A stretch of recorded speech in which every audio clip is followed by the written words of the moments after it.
जय साई राम। श्री सच्चिदानंद समर्थ सद्गुरु साईनाथ महाराज की जय। जय जय श्री स्वामी समर्था, महाराज श्री स्वामी समर्था, अक्कलकोट श्री स्वामी समर्था।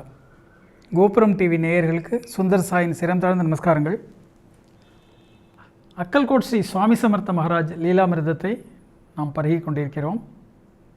அதில் கடந்த 2 எபிசோடாகவே ரொம்ப முக்கியமான ஒரு சுவாமியுடைய பக்தராக மாற்றப்பட்டவர், அதுலேயும் எப்படி கடவுள் நம்பிக்கையே இல்லாமல் இருந்தவருக்கு ஒரு கஷ்டமான சிச்சுவேஷனில் அந்த எண்ணத்தையும் அவருக்கு கொடுத்து 8 நாளில் வியாதியை குணப்படுத்த சொல்லி அவர் கேட்டு, அது யார்கிட்ட கேட்டோங்கிறது தெரியாமல் கடவுள்னு பொதுவாக அவர் கேட்டு, அந்த மாதிரி வியாதி குணப்படுத்தப்பட்டால் நான் இறை சேவை செய்கிறேன்னு சொல்லி, அது யாருக்கு செய்யணும்னு கூட அவருக்கு தெரியாமல் பாவம் அந்த மாதிரி ஒரு நிலையில் இருந்த ஒரு பக்தருக்கு அவருடைய கஷ்டத்தை கூட தீர்த்து வச்சு அவரை தங்கிட்ட இழுத்து அவருக்கு எப்படி அனுகிரகம் பண்ணி அவருக்கு எந்த விதமான ஒரு பாதுகாப்பையும் கொடுத்து உத்தரவாதத்தையும் கொடுத்து நான் இருக்கேன் உங்க கூட அப்படின்னு சொல்லி, அதே மாதிரி அந்த பக்தரும் தன்னோட காரியம் ஆகிடுத்து, நம்ம அடுத்தாப்பில் வேறு பிரச்சனை வரும்போது அடுத்த கடவுளை நம்ம பற்றி சிந்திக்கலான்னு இல்லாமல் தான் எடுத்துக்கொண்ட வாக்குறுதியை ரொம்ப சின்சியராக கடைப்பிடித்து சுவாமிகிட்ட சேவை செய்கிறார் அப்படின்னு பார்த்தோம். இது எல்லாமே சுவாமியுடைய லீலையில் ரொம்ப வினோதமான விசேஷமான லீலை. அப்படி அந்த கேள்கர் இருக்கார, கோபால் புவாங்கிற கேள்கர் சுவாமிக்கு சுவாமியுடைய அனுகிரகத்தை பரிபூர்ணமாக பெற்றுக்கொண்டு சுவாமிக்கு சேவை செய்து கொண்டிருக்கும் பொழுது அவரோட மனைவியும் அவர்கிட்ட சேர்ந்து கொண்டு தம்பதி சமேதராக சேவை பண்ணி சுவாமியுடைய அனுகிரகத்தை பெற்றுக்கொண்டு 2 பேரும் சுவாமியுடைய ஆக்ஞைப்படி அங்கேருந்து கிளம்பி சிப்லூன் மடத்துக்கு சிப்லூன் மடத்தில் கொஞ்ச நாள் இருந்துட்டு அங்கேயும் சேவைகள் செய்துவிட்டு சுவாமியுடைய பாதுகைகளை பெற்றுக்கொண்டு வருகிறார்கள். ஆக்சுவலாக சிப்லூன் பக்கத்தில் மார்கண்டிங்கிற இடத்துல அந்த பாதுகைகளாக பிரதிஷ்டை பண்ணுறாங்க அப்படின்லாம் பார்த்தோம். அதில் இன்னும் முக்கியமாக என்னென்னு கேட்டால், சுவாமி மேலே எப்போவுமே தியானம் பண்ணிட்டு இருக்கும்போது ஒரு உண்மத்த நிலை வந்துடும் அவருக்கு. கோபால் புவாக்கு வியாழக்கிழமை மட்டும்தான் பிக்ஷை எடுப்பார். அந்த வியாழக்கிழமை கிடைக்கிற கொஞ்சம் அரிசியை வச்சு கஞ்சி சாப்பிடுவார். அப்படிலாம் இருந்தவர் ரொம்ப பிரமாதமாக சுவாமி மேலே பக்தி பண்ணிட்டு அவர் சுவாமியை சந்தித்ததுலேருந்து சுவாமியுடைய எல்லா லீலைகளையும் மொத்தமாக தொகுத்து சுவாமி சமர்த் பக்கர் அப்படின்னு சொல்லிட்டு சுவாமி மேலே ஒரு புக்கை எழுதுகிறார். அது மாதிரி புஸ்தகங்கள் எழுதி, அதோடு இல்லாமல் சோஸ்திரங்கள், சுவாமி மேலே சோஸ்திரங்கள்லாம் எழுதி ரொம்ப சந்தோஷமாக வாழ்க்கை நடத்திட்டு இருக்கும்போது அவங்களுடைய மார்க்கண்டி மடத்துக்கு ஒரு உண்மையான துறவி ஒருத்தர் வரார். அந்த துறவி ஆன்மீகத்தில் ஒரு நல்ல ஸ்திதியில் இருக்கார். அவர்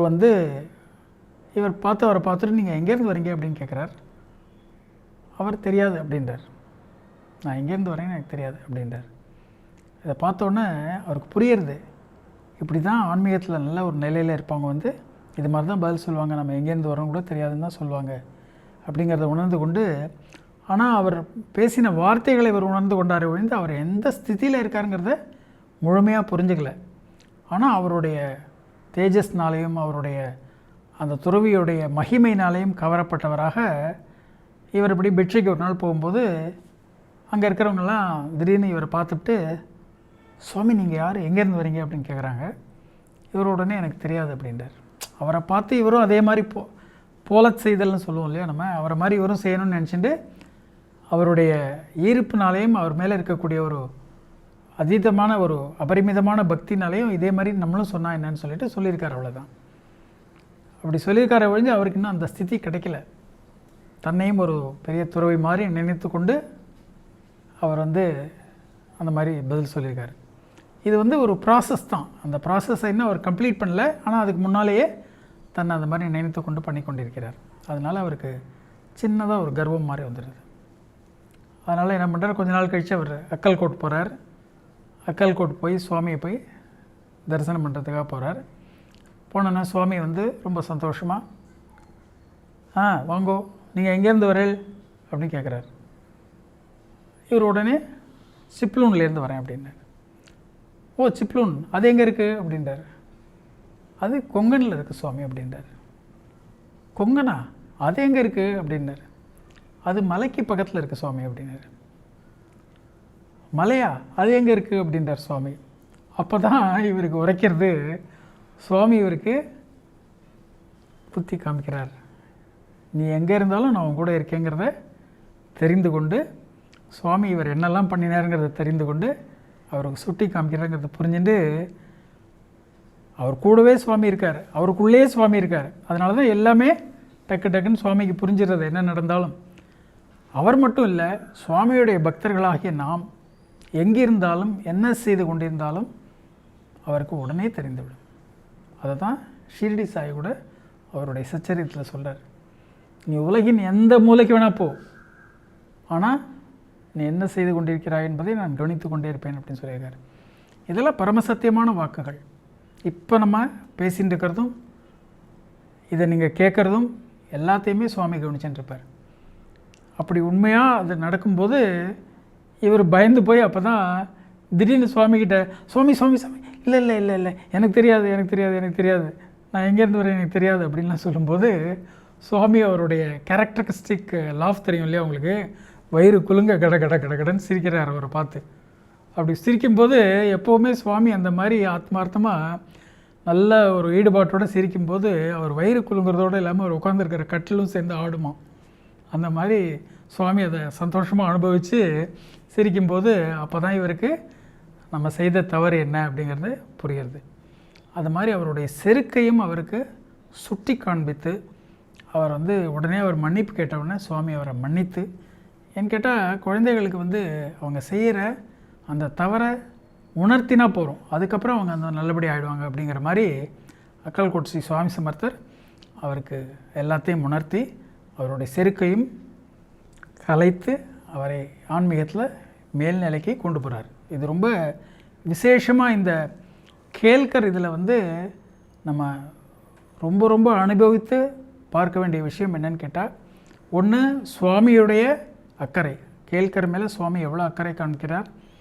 ரெண்டாவது, கேல்கரும் தனக்கு இருந்த ஒரு பிரச்சனை முடிஞ்ச உடனே அப்படியே தன்னை பரிபூர்ணமாக சுவாமிகிட்ட அர்ப்பணித்து கொண்டு அவர் சேவைகள் செய்கிறார் அப்படிங்கிறத நம்ம பார்க்குறோம். அப்படி செய்யும்போது அவருக்கு உயர்ந்த ஸ்திதியை கொடுத்து அவர் மனைவியும் அவரோடு சேர்ந்து கொண்டு, அதற்கு பிறகும் அவர்களுடைய குடும்பம்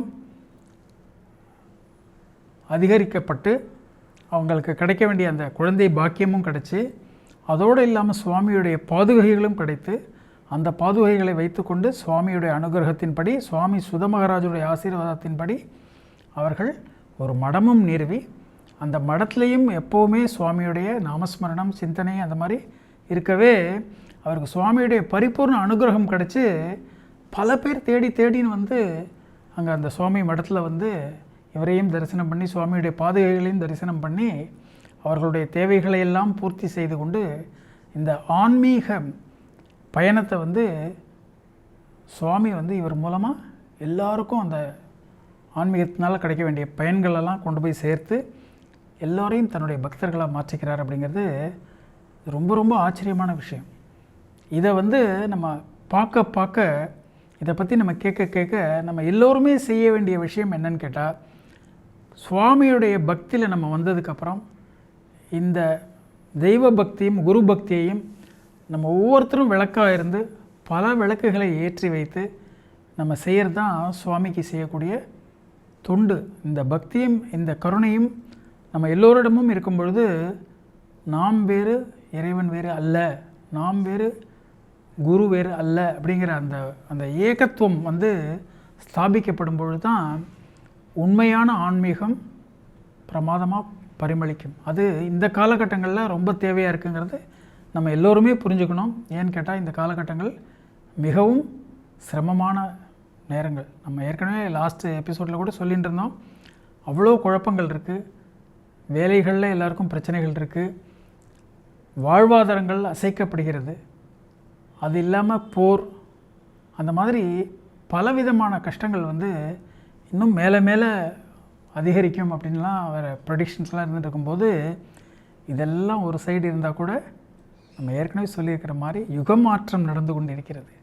தெய்வத்தினுடைய செயல் வீரியம் எப்போ எடுக்கும்னு கேட்டால் அவ்வளோக்கு அவ்வளோ நெகட்டிவ் ஃபோர்ஸஸ்லாம் ஆக்ட் பண்ணும்போது, கஷ்டங்கள் ஜாஸ்தி ஆகும்போது, திருட பயம், வாழ்க்கையோட சாதாரண லைஃப் ஆதாரங்கள்லாம் அசைக்கப்படும் பொழுது ஜனங்கள்லாம் பயப்படுறா இல்லையா, அந்த டயத்தில் தான் தெய்வம் வந்து நான் இருக்கிறேன்னு காமிக்கிறதுக்காக முழு சக்தியோடு தன்னை வெளிப்படுத்தி கொள்வார் அப்படிங்கிறதெல்லாம் பரமசத்தியம். அதனால தான் இன்றைக்கும் பார்த்தீங்கன்னாக்கா இந்த மாதிரி விஷயங்களை வந்து நிறைய கொண்டு போய் சேர்க்குறாங்க. நிறைய பஜன்ஸ் நடக்கிறது, நிறைய ஸ்மரணம் நடக்கிறது, ஹோமங்கள் நடக்கிறது, அதெல்லாம் இந்த பராபவ வருஷத்தில் இல்லை இன்னும் ஜாஸ்தி ஆகுமா. அதனால் இந்த ஆன்மீக அலை ஓட்டத்தில் எழுச்சியில் நம்ம எல்லோருமே பங்கு கொண்டு நம்மளுடைய அவர் ஓன் கான்ட்ரிபியூஷன்ஸ் இருக்கு இல்லையா, அதை நம்ம எல்லோருமே கொடுக்கணும். அப்படி கொடுக்கும்போது தான் தெய்வ சைத்தன்யம் நம் அருகில் இருப்பதை நாம் உணர்ந்து கொள்ள முடியும். நம்ம இந்த சுவாமி சமர்த்த மகாராஜுடைய லீலாமிர்தத்தை மீண்டும் தொடருவோம். ஜெய் ஜெய் ஸ்ரீ சுவாமி சமர்த்தா, ஜெய் ஜெய் ஸ்ரீ சுவாமி சமர்த்தா, மகாராஜ் ஸ்ரீ சுவாமி சமர்த்தா.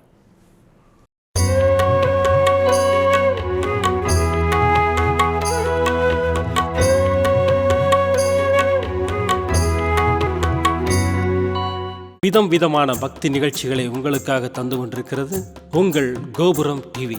உங்களுக்கு பிடித்த நிகழ்ச்சிகளை லைக் செய்யுங்கள், உங்களுக்கு பிடித்த மாணவர்களுக்கு ஷேர் செய்யுங்கள். மேலும் சப்ஸ்கிரைப் செய்வதோடு மட்டுமல்லாது அருகில் இருக்கும் பெல் பட்டனை கிளிக் செய்து கோபுரம் டிவி நிகழ்ச்சிகளை உடனுக்குடன் தெரிந்து கொள்ளுங்கள்.